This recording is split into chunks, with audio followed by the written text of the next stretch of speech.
So, picture the scene.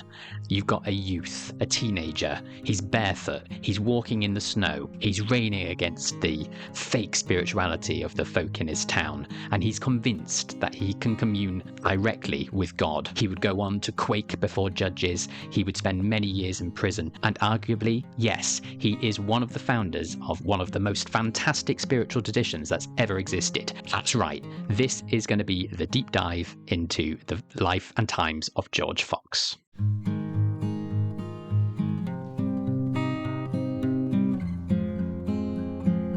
So, the rumours have been flying around the Quake It Up space, and I have been accused of being an anti-Foxite. That I've done all these videos on James Naylor, and I've not done yet one big one on George Fox. I just want to calm everyone down. I am not anti-George Fox. I am anti people calling him the founder of Quakers. I am against that, but I'm not against him. And the reason why I haven't really done one is because I've been actually wanting to go to 1652 country and do lots of videos of George Fox there. But that's just taking a long time to organise, and I want to push back against these rumours. So we're going to be talking today about the life and times of George Fox. So let's rewind then. It's early 1600s. We're in England. We've talked about that this is a period of civil war, conflict, chaos, the lot. And George Fox is born in 1624 in July. Now, he's clearly a very spiritual boy. He came from a very devout family who were probably of the Puritan angle. And he felt pretty much straight away in his teens that he didn't feel spiritually at home in the churches in his area. I think he found himself disillusioned by the hypocrisy of churchgoers who would pray loudly but live badly. And I think he felt that, he'd see all these people who would nominally call themselves Christians around him but would sin openly. And I think that sat very badly with him. There's an instance that I particularly like, which is in 1643 or thereabouts. So Fox is in his late teens, maybe early 20s, and we're at the market fair in Atherstone, and he's going out with a couple of the lads, or church-going people. They go to a pub, and they start having a few drinks. And as often happens, as the drinks flow, people start egging each other on to drink more and more. And Fox is absolutely outraged at this. And he says, if that's the way it's going to be, I'm leaving, and puts his money on the bar. So probably not the guy that you want to have if you want to go on a wild night out. But I think this kind of just simplifies his what he was seeing as hypocrisy, that this isn't what Christians should be like. He later wrote that he came to believe that only those actually born of God are Christians, and that they should not worship God as an outward show, but in the spirit. And this is going to be very important to how Fox's spirituality later develops. So after that, he literally hit the road. He went on a tour, wandering through the English countryside, potentially barefooted at this point, I don't know, but he's definitely known to do that even in the snow as a sign of humble devotion. He spent long periods praying under trees and in secluded fields. Sounds quite idyllic, apart from the fact there's maybe a war going on at this point. Reading the Bible anyway, he was doing a lot of that and wrestling with what he calls his trouble and his exercises. The more and more people and ministers and churchmen that he spoke to, the more that he realized that rather than accepting any churches or any one man's authority in terms of what the Bible means and what being a Christian means, Fox instead sought a personal experience of God, something alive that he felt and something that was real, therefore. And so after years of searching, this is like 4 years after the failed pub crawl, Fox had a life-changing experience. This is in 1647. This makes him about 22. This is possibly one of the most famous quotes in Quakerism. So he's there. He has this revelation after a real low point. He felt that all his hopes in others were gone. Then, I heard a voice which said, "There is one, even Christ Jesus, that can speak to thy condition." And when I heard it, my heart did leap for joy. Obviously, this happened when he was under a tree, as so often it does with George Fox. He felt that presence of Christ and guidance that wasn't distance from him by interpretations of scripture or through priests. This was something that he felt experientially, personally, and inwardly. And this was the beginning of what he became convinced by as the light of Christ, and that was alive in every soul, guiding each person from within. And I think maybe not with the 4 years praying under trees barefoot, but I think there's a lot of that which speaks to a lot. When I've been speaking to Quakers, either on Quaker or in real life, this experience is something that I see a lot. People often come to Quakers because they're at a low point and they feel something. They feel this maybe knocking at the door. They have a sense of the divine which they haven't felt before, and that then starts this other journey. So I think in a way George Fox's journey resonates with a lot of people and becomes kind of archetypal of Quaker seeking. I'll put the link there. I found a really nice quote which sort of how this changed his mindset really when he after he had this experience. So it says that this experience that he felt turned Fox from a frustrated seeker into a joyous finder. And I think that's really quite important, that he's no longer going on this frustrated tour of England. He's found something and he's wanting to share what he's found, which he did.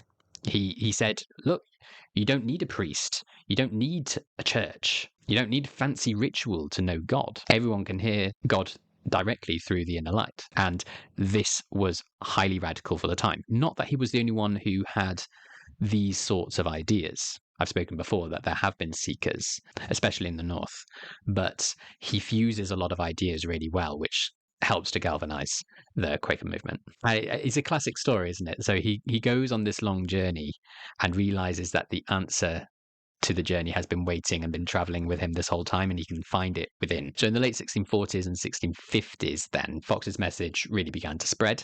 He took to the streets, he took to the fields again. And this maybe is something that people don't really focus too much on.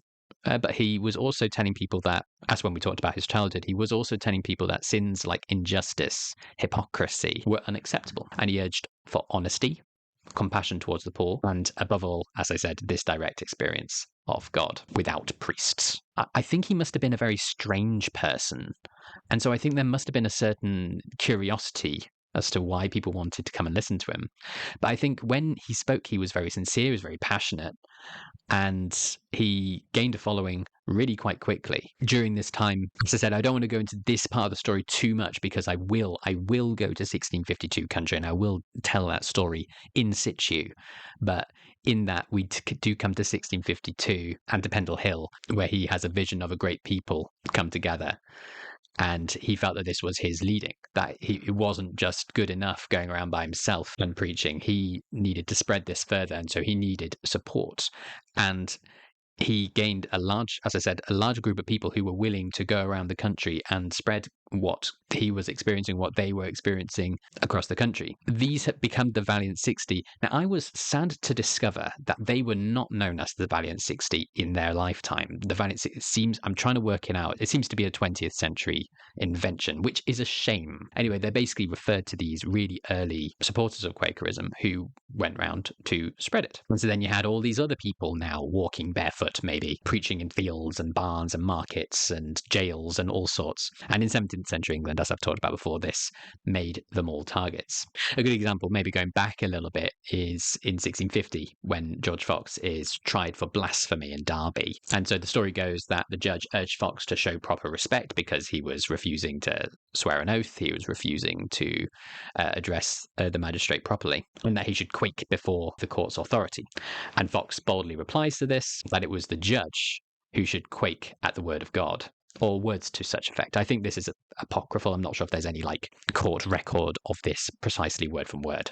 But anyway, this is where the word Quaker came from. So I suppose you could say that George Fox maybe did not found Quakerism itself, but he certainly maybe coined the phrase. So George Fox was arrested a lot of times, as they all were, and I have to stress that prisons at that time were awful.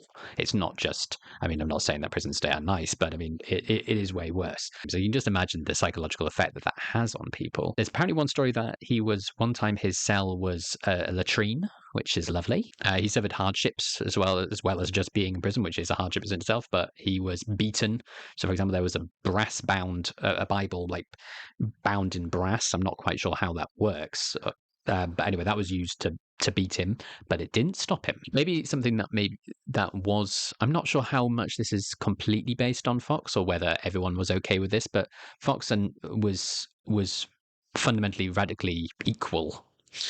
He was happy to welcome women as ministers. Straight away, his first convert was a woman.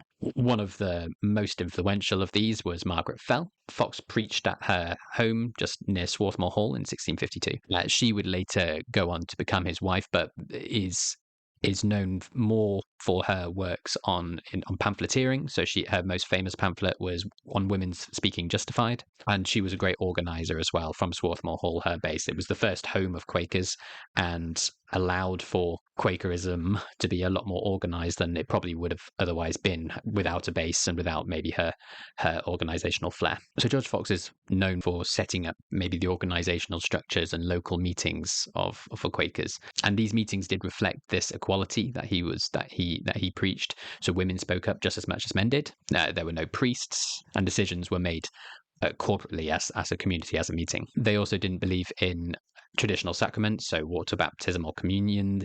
Quakers and George Fox saw this as outward superstition, and arguing that baptism and communion was meant to be an inward thing. So hopefully you can see from that, like, just how revolutionary his ideas were. In this is an age where most people, the vast majority of people, had no say in government or how anything was run, nationally. Women certainly did not. Fox's community said that each person had a direct access to God, and that even women could preach. This is revolutionary. They also began towards the end of the 17th century to practice plain living and plain dressing, especially. And right from the get-go, they refused to swear oaths, as we heard. They didn't fight in wars. George Fox as well was also a great traveller, so he went to the New World an awful lot, which meant that by the time that he died in 1691, Quakerism was firmly established in England, with growing communities in America. We have in his lifetime as well William Penn founding Pennsylvania, and I suppose his legacy, as well as maybe giving this revolutionary zeal to early Quakerism, was also, as well as that revolutionary zeal, he also did bring an administrative and an organizational force together with Margaret Fell, which a lot of the other founders of Quakerism and Quaker belief did not necessarily have. His last words reportedly was that he exclaimed, "I am clear," which I think is a very Quaker message, probably reflecting the life that he lived with conscience and with conviction as well. Maybe more importantly as well, he left behind a legacy of ideas. The idea that everyone has access to the inward light, and his journal and his letters have become Quaker classics. It was, I think, the Journal of George Fox and the printing of that really started this idea that Quakers now have, where it's quite common that people read journals of the early friends. So is George Fox relevant today? I've just started reading Universal Christian Faith by Lewis Benson. Lewis Benson certainly seems to think so. He is known for being probably the best George Fox scholar, certainly of the 20th century. I'm not sure if any 21st century Quakers historians want to take up that mantle. But I think he is relevant. I think Lewis Benson thinks that maybe we've forgotten what he was actually saying and have maybe bundled him up in maybe a lot of ideas and not actually looking at his actual ministry. And so maybe once I've read that, I'll be able to give another video maybe. But he challenged the system, and I think he did come to personify that for early Quakers. He listened for truth and insisted time and time again that you can experience God personally and without intermediaries, without anyone else doing it for you. And I think in a world where people still feel disconnected from spiritual or religious institutions or hung up on rules, I think Fox's message is like a breath of fresh air. It says, look inward, treat each other as equals, and live your faith. And that, one person's conviction can spark a movement. And whether or not you agree with George Fox's theology or not, the idea that spiritual passion and courage can shake up more established orders, I think, is a good reminder of the power of that. So what do you think then? I think George Fox does have, I think, on the one hand, he's very much seen by many as the founder of Quakerism. Is that right? maybe I should do a video on that as well. On the other hand, I think he's seen as maybe later on someone who quashes the more radical elements of Quakerism in order to help Quakerism survive, and whether what survives after the radicalism is pressed down, is it still Quakerism? Is it something different? And is it better or worse? I think is a bit of a debate. But I'd be interested to hear what you think of his legacy. Are there any fun stories that I've missed? I haven't actually read cover for cover his journal because it is a beast of a book. So please do share any cool George Fox stories, and I'll see you in the next video. See you later. Thank you very much for watching the video. If you liked it, please do click on the thumbs up and the subscribe button to get more videos about Quakerism in the UK today. It really does help, and thanks once again.